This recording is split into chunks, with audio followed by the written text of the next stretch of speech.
Thank you very much. Thank you for your kind invitation, because it's always a pleasure to be here with you in this wonderful city. Thank you for the organization. My speech is a kind of theoretical considerations, and so the images will go on by themselves, just to find the place to be, okay. So in the Italian language, the words tecnica and tecnologia have two different meanings, and I think the same thing does not happen in English, where the term tecnologia covers a wider field of meanings. I shall make an initial distinction between tecnica and tecnologia, since I think that in architecture this difference has a considerable import. So technica means the set of rules upon which the practice of an art is based, and referred to architecture, technica concerns the principle and methods of construction, a science from the 18th century. Technologia is the set of tools that make it possible to apply technological knowledge. It is aimed at solving the practical problems which allow the construction of a work and its operation, or make it more efficient and economic. So for these reasons, technica, to which I shall refer mainly with the term construction, and technologia have two very different roles in architecture. I believe that the latter, the technologia, has a purely instrumental position, subordinate to the achievement of a precise and defined objective, to a scope, quantifiable and measurable in terms of its efficiency, processing speed, performance, and economy. On the other hand, construction plays a more relevant and more difficult part, since it directly interferes with the formal definition of the architectural project and its reasons. If we can no longer agree with Vitruvius, who defined architecture as the art of building, nor do we share the positivist belief of a direct derivation of the forms of architecture from the truth of materials or from the certainty of structures as a guarantee of its scientific nature, we agree with Auguste Perret when he stated that construction is the mother tongue of the architect, and that the architect thinks and speaks in construction. This means that the elements of architecture are the direct elements of construction. It means of expression. In this way, the link between structural principles and the form of architecture necessarily becomes more significant, more problematic, and more complex than that with technologia, which nonetheless guarantees applicability. If every technological innovation brings some changes in a project, this innovation has a role that does not interfere with the reasons behind its formal choices. Even today, I think, at a time when we are faced with a consistent, very pervasive, and apparently subversive technological transformation, I believe that their role is still the same. Technology can never constitute the starting point of the project. They can never be the object of representation. But I will leave aside this distinction between technica and technologia to focus on the more fruitful and difficult relationships between technical or structural knowledge and architecture. Up to a certain point, the same reasoning we have made for technologia also holds true for construction. Almost always, a new construction technique linked to the experimentation with new materials brings with it never new ways of expression, allowing the development of new architectural types, of ideas that were not previously feasible. In the history of architecture, the direct correspondence between construction and architecture is often explicit. Bernard Rudowski offered us many examples when he spoke of architecture without architects, showing works where the architectural quality is the result of the correspondence of forms to needs, uses, construction, refined by time and craft, in the sense which Tessenov understood.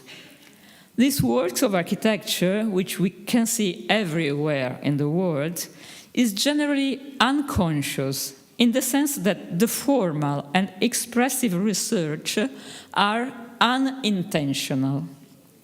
The extraordinary summary of all the issues that architecture addresses is an instinctive, rational and balanced result, generally linked to many factors: the availability of materials, the climate, the response to specific needs, the parallel fine-tuning of construction methods, the passage of time that gradually corrects and clarifies a sort of spontaneous balance between the two aspects of utility and beauty, as Ernesto Rogers would have it. With the introduction of new materials, the situation changes. Iron, for example, was subject to major engineering experiments, the harbinger of a vision which, thanks to the faith in the newborn construction sciences, tended to make architecture coincide with engineering, cancelling the former in the latter. This is an exemplary case in which the introduction of a new material and technical scientific knowledge allowed the research and development of new structural principles, favored the birth of new types of buildings, allowed their construction, and in some way fixed some of their characteristics, both typological and expressive. Large train stations, pavilions for fairs, the halls of stock exchanges, libraries, are all themes that arose out of the 19th century city, to which iron was able to give body and voice. A research which was continued by many great architects of the 20th century, from Garnier, Peter Behrens, to Mies van der Rohe, gradually shifting attention away from structural experimentation towards the expressive possibilities of iron in relation to the great themes of architecture: large factories, large collective halls, conventional halls, and so on.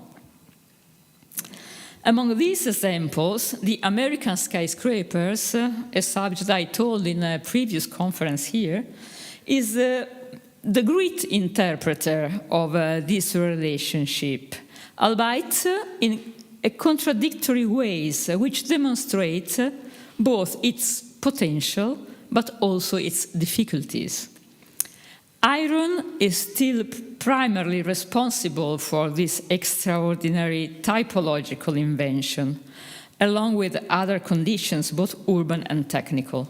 But in the construction of the skyscraper, iron, used in a coherent, pragmatic, technical and engineering way, deriving from its intrinsic properties, produces an unexpressive frame.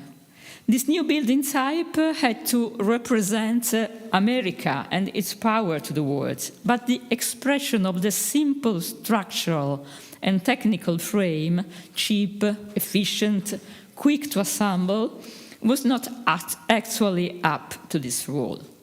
So the architects of the Chicago School, from William LeBaron Jenney to Louis Sullivan, were aware of this expressive poverty and of the distance between architecture and engineering, construction, and they will seek solution to this problem.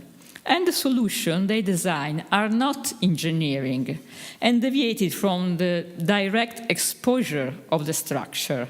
They follow an opposite way, an opposite path. They looked for appropriate form to represent the value and the role of skyscrapers, to tell of and enhance their height, Sullivan would say, but in which Jenny would specify the conquest of height and the solidity of the building were not only effective qualities, but also apparent, self-evident. For us, the first American skyscrapers remain masterpieces of architecture. However, they would resolve by emphasizing the representation of the volume and their height through a cladding of the iron frame, as you see in the Sullivan masterpiece, with stone or brick to visually reinforce it, exhibiting elements of a trilectic system that therefore becomes merely represented. In a certain sense, it's a fake from the point of view of the correspondence between material, structure, and form. A cladding that hides the actual load-bearing structure, but which does highlight the legitimate need in architecture for expressive purposes to prevail over structural performances. This gap between architecture and engineering is difficult to repair, and it is cyclically. It recurs, sometimes integrates, but sometimes becomes a great contrast. And some authors have helped us to clarify this relationship between these two worlds, where architecture is an art that cannot be exempted from including science, from including construction in itself. I think that the most precise is Étienne Louis Boullé, who, by contesting Vitruvius, brought a decisive clarification. Boullé reiterated that architecture is first and foremost an art. An art, and this art is not a construction skill. The proper and peculiar purpose of architecture, like the other arts, is the expressiveness and representativeness of its forms, their evocative capacity, the representation of the character of the buildings, Boullé says. The substantial differences from the other arts is that in architecture the technical question is unescapable. Construction is an essential component, and as a result, relationship become more stringent but complex. But it is always the purpose which decides the role of the parts and their relationships. The goal in architecture is the form as a summary of all the issues addressed by the project, the intentional expressive form, capable of evoking the meaning and value of the theme that the architecture is interpreting. And in this sense, form are not the result of solving other problems or an involuntary result. They are intentionally defined by pursuing a representative purpose. The construction, the technica, has its own purposes and its own scientific status. It guarantees stability, solidity, precision, economy, consistent use of material, and so on. But when construction becomes part of the architecture, it must be subject to other laws. It must serve another story. When technica prevails to tell only of itself, it is reduced to virtuosity, emphasizing only one component of the work. In architecture, technica must not take over, but it must tell the story of the art. It must contribute to giving an expressive form of the work, to the work. Because the purpose of architecture is not to arouse wonder over the structural boldness of the work or the originality or extravagance of its form. This is an ephemeral result. The expressive value of art is broader, rooted in culture, collective, lasting. Art interprets universal general values and represents them to the world in the clearest and most precise ways possible, evoking them through forms. And one experience has always clarified this aspect to me. In front of this famous painting called Our Lady of Parturition by Piero della Francesca, we certainly do not admire the skill of the painter, nor are we interested in recognizing the particular physiognomy of the person portrayed. This figure moves us because we see in the painting the representation of motherhood, a human story which touches us all and to which, in our culture, a precise value has been attributed. It is still a figurative representation, in this case, which architecture cannot be. The act of representation in architecture is trickier. Here, the recognition of a meaning takes place through its evocation entrusted to the forms which coincide with the form of construction. It's a short circuit which Adolf Loos explained clearly with the example of the mound of earth. If we were to come across a mound in the woods, 6 foot long by 3 foot wide, with the soil piled up in a pyramid, a somber mood would come over us, and a voice inside us would say, "There is someone buried here." That is architecture. What does this tell us? That there is the establishment of a hierarchy of intents which clarifies the way in which the architecture is proceeding. First and foremost, we are talking about a construction, a human work par excellence, the result of a technical knowledge, a pyramid of art that must not collapse. Man gives shape to this elementary construction intentionally, and it is the form, the geometry, the dimension, the material, the color, and so on of this construction that provokes an emotion, because it evokes in us the presence of the death. So construction is fundamental. It is what takes shape and at the same time gives shape to architecture. But this construction is architecture because it is able to arouse a feeling in us because of its form. The shape of the mound is dictated by our idea of death. It is very simple, but perfectly responsive, adequate both for the practical purpose and, above all, for the representative one. Loos suggested that in order to be architecture, this adequacy, this correspondence must be the goal to pursue in every work. So construction has a much more preponderant role than the tools in other arts, one which is more conditioning and challenging. Another material clearly show these difficulties and the difficult balance between these two words and open up further research, posing even greater and different question, reinforced concrete. This too is a new material which does not possess properties so specific as to determine unambiguous principle of use. Reinforced concrete is a plastic, shapeless material, and as such it tends itself to technical structure and engineering experiments in different directions, as you can see, as happened in the 20th century thanks to the many schools of engineers and architects all over the world, in Italy and South America and everywhere.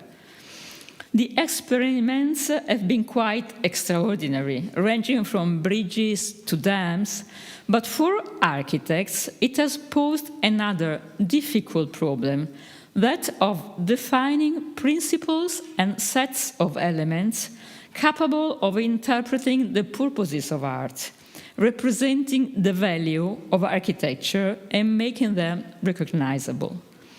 To distinguish technical experimentation, the boldness of construction, the exhibition of structures from their use for the representative purposes of architecture, for the definition of a system of principles and rules, takes a language. a language which, consistently with its possibilities, seeks to define a stable, expressive system, one which helps us make forms comprehensible, general and evocative, supporting us in transforming them into the language of architecture to which Auguste Perret aspired. It is my belief that this is an open research, the constantly open research of architecture. Thank you very much.